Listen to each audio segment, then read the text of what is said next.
घोषणा पत्र में 1932 का जिक्र था, घोषणा पत्र में नियोजन नीति का जिक्र था, घोषणा पत्र में 75% निजी कंपनियों का जिक्र था कि हम 75% स्थानीय लोगों को नौकरी देने का काम करेंगे।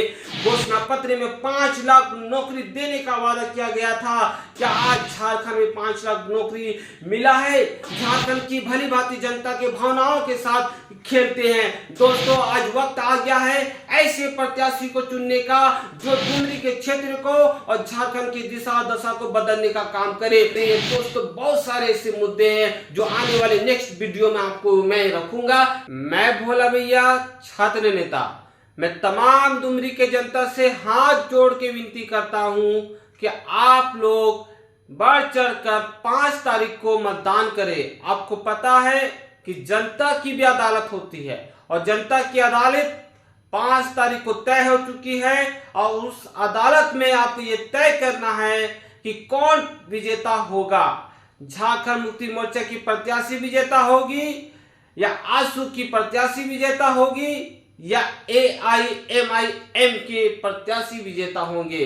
दोस्तों, मैं आपको हेमंत सोरेन के सरकार के बारे में कुछ बताना चाहता हूं, डुमरी के जनता को बताना चाहता हूं। डुमरी के जनता से मेरा अनुरोध है कि ये सरकार जब सत्ता में नहीं थी तो इनके बहुत वादे थे और यहाँ तक इनके घोषणा पत्र में बहुत सारे वादों का जिक्र किया था। उसी बात को मैं आपके सामने रख रहा हूँ।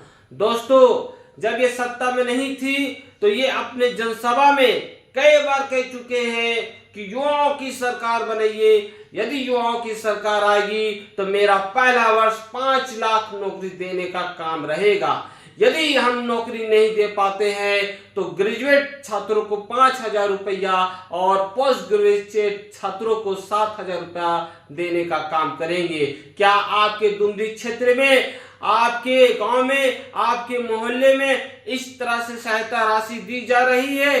क्या आपके डुमरी क्षेत्र में 5 लाख जो नौकरी झारखंड सरकार वादे किए थे उसमें से कुछ ऐसे छात्र हैं जो नियुक्ति उनको मिल चुकी है? अरे ये सरकार जब सत्ता में आई तो रघुवर दास के 6 विज्ञापन को रद्द कर दिया गया था। ये सरकार सत्ता में आते ही सोचिए, उसमें से एक विज्ञापन था पंचायत सचिव का, जिन्होंने हार नहीं माना, कोर्ट को चुनौती दी और कोर्ट को चुनौती देने के बाद जब उनके पक्ष में फैसला आया तो आज ये हेमंत सरकार उनको नियुक्ति देने का काम कर रही है। दोस्तों, ऐसे बहुत सारे घोषणा पत्र में, जनसभा में इन्होंने जिक्र किया था। घोषणा पत्र में 1932 का जिक्र था, घोषणा पत्र में नियोजन नीति का जिक्र था, घोषणा पत्र में 75% निजी कंपनियों का जिक्र था कि हम 75% स्थानीय लोगों को नौकरी देने का काम करेंगे। घोषणा पत्र में 5 लाख नौकरी देने का वादा किया गया था। क्या आज झारखंड में 5 लाख नौकरी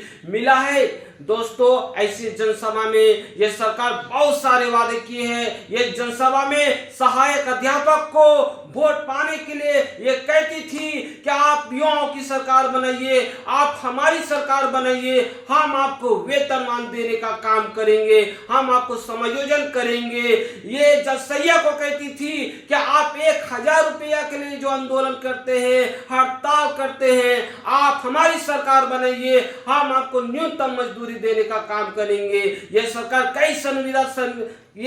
कई संविदा कर्मी को इस तरह से आश्वासन देके वोट लेने का काम किए। दोस्तों, 4 साल का कार्यकाल हो चुका है। सोचिए कि 4 साल के कार्यकाल में कितने विज्ञापन आए और कितने नियुक्ति पत्र इनके माध्यम से बांटा गया।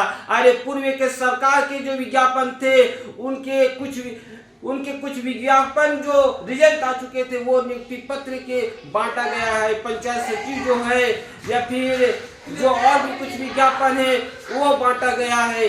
दोस्तों, मैं डुमरी के जनता से ये गुजारिश करता हूं कि यही हेमंत सोरेन, जब स्वर्गीय जगन्नाथ महतो जी का देहांत हो गया था तो दुमरी के जनसभा में ये फिर से कहे थे कि इससे 2 कदम पीछे की ओर गया है, लेकिन हमारा मुद्दा 1932 था, है और रहेगा। उसके बाद विधानसभा में मानसून सत्र चला, लेकिन ये हेमंत सरकार ने दोबारा कभी भी प्रयास नहीं किया। अगर ये सरकार चाहती तो पूरा ताकत लगा सकती थी और झारखंड को 1932 का खतियान पहचान दे सकती थी, लेकिन ये सरकार ऐसा नहीं की। और आज इनके कितने मंत्री और कितने विधायक और कितने पूर्व विधायक जो हैं आज मेहनत कर रहे हैं स्वर्गीय जगन्नाथ महतो जी के पत्नी के विजेता बनाने में। यही मेहनत अगर 1932 खतियान पारित में करते और वह जनसभा में रहते और ये कहते कि हम 1932 का खतियान पारित करके आए हैं, तो आज इनको वोट देने का काम जनता करती। दोस्तों, ऐसे बहुत सारे संविदा कर्मी हैं, आपको मैं बताना चाहता हूं। रसोईया संघ है, जलसैया है, आंगनबाड़ी है, आपका जो भी है संविदा कर्मी, ये सारे संविदा कर्मी इनसे परेशान हैं। और सहायक अध्यापक को इन्होंने ठगने का काम किया, जलसैया को इन्होंने ठगने का काम किया। यहाँ तक कि प्रधानमंत्री आवास जिस परिवार में नहीं मिला है, उस परिवार को ये कहते हैं कि मैं मुख्यमंत्री आवास देने का काम करूंगा। दोस्तों, आज हमें बता दीजिए कि झारखंड में मुख्यमंत्री आवास के माध्यम से 3 कमरे और उस 3 कमरे के अलावा बाथरूम शौचालय का निर्माण किया गया है। इस तरह से ये खाली प्रलोभन देते हैं और झारखंड की भली भांति जनता के भावनाओं के साथ खेलते हैं। दोस्तों, आज वक्त आ गया है ऐसे प्रत्याशी को चुनने का जो दुमरी के क्षेत्र को और झारखंड की दिशा दशा को बदलने का काम करे। दोस्तों, आपको ये पता है कि मैट्रिक और इंटर पास छात्रों के लिए ये सरकार कहती थी कि मैट्रिक और इंटर पास छात्रों के लिए मैं क्रेडिट कार्ड योजना के तहत 4 लाख रुपए देने का काम करूंगा। क्या दुमरी के क्षेत्र, झारखंड के क्षेत्र में ऐसा सहायता राशि दिया गया है? दोस्तों, ये चूल्हा भत्ता के रूप में 72,000 रुपए देने का बात करती थी। क्या आज 72,000 आपके परिवार में दिया गया है? दोस्तों, इनके कई सारे ऐसे जनसभा में झूठे वादे केवल किए गए हैं और जो वादे किए गए हैं वो आज तक धरातल पर दिखा रही है। दोस्तों, आपकी योजना, आपकी सरकार, आपके द्वार के कार्यक्रम के माध्यम से, ये 2 चरणों के माध्यम से पूरे झारखंड में इस तरह से किया गया था। कितना योजना धरातल पर पहुंचा, कितने गरीब परिवार को इसका लाभ मिला। दोस्तों, ये जो सरकार चलाई थी, ये रघुवर दास भी चलाए थे। रघुवर दास तो हफ्ता महीना में चलाते थे जनता की दरबार, लेकिन ये 4 साल में मात्र आपकी योजना, आपकी सरकार, आपके द्वार कार्यक्रम चला के अब चुपचाप हो गई है। अब वोट लेने का काम कर रही है और एक नई नीति अपना के फिर ये कहती है डबल इंजन की सरकार आएगी 2024 में तो 1932 का खतियान पारित होगा। मतलब ये भूल चुके हैं कि अभी हम खतियान 1932 का खतियान पारित कर सकते हैं। इनको मालूम है कि अभी झारखंड में 1932 का खतियान पारित करेंगे तो लोग हमें वोट नहीं देंगे।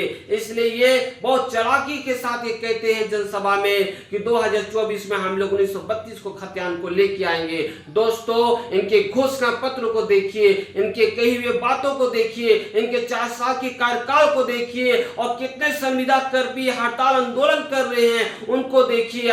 सहायक अध्यापक कितने लंबे समय से मांग कर रहे हैं उनको देखिए। जलसैया दीदी कितने लंबे समय से वेतनमान मांग रही है, न्यूनतम मजदूरी मांग रही है, उनको देखिए। दोस्तों, बहुत सारे ऐसे क्राइम बढ़ रहे झारखंड में। दिन दहाड़े किसी के घर में गोली मार दिया जाता है। दोस्तों, वो व्यक्ति पहले से आवेदन देता है थाना में, लेकिन उस पर ध्यान नहीं दिया जाता है। बाद में पता चलता है कि उस व्यक्ति को गोली मार दिया गया है। दोस्तों, जमीन खरीद बिक्री का मामला इतना तेजी से हो रहा है और इस तरह से एसटी और ओबीसी का जो जमीन इस तरह से धोखाधड़ी के माध्यम से बेचा जा रहा है। दोस्तों, आज तक लगाम नहीं लगा गया। दोस्तों, कोयला खनन अवैध खनन के रूप में कारोबार किया जा रहा है। दोस्तों, प्राइवेट जो कंपनियां हैं वो भारी छात्राओं को नौकरी दे रही है। दोस्तों, बहुत सारे ऐसे मुद्दे हैं जो आने वाले नेक्स्ट वीडियो में आपको मैं रखूंगा। फिलहाल मैं इतना ही बात को रखता हूं। दोस्तों, आप एक शिक्षित है, आप एक समझदार है, आप जानते हैं कि कौन प्रत्याशी दुमरी क्षेत्र में विकास कर सकता है और कौन सी पार्टी झारखंड की दिशा दशा को बदल सकता है।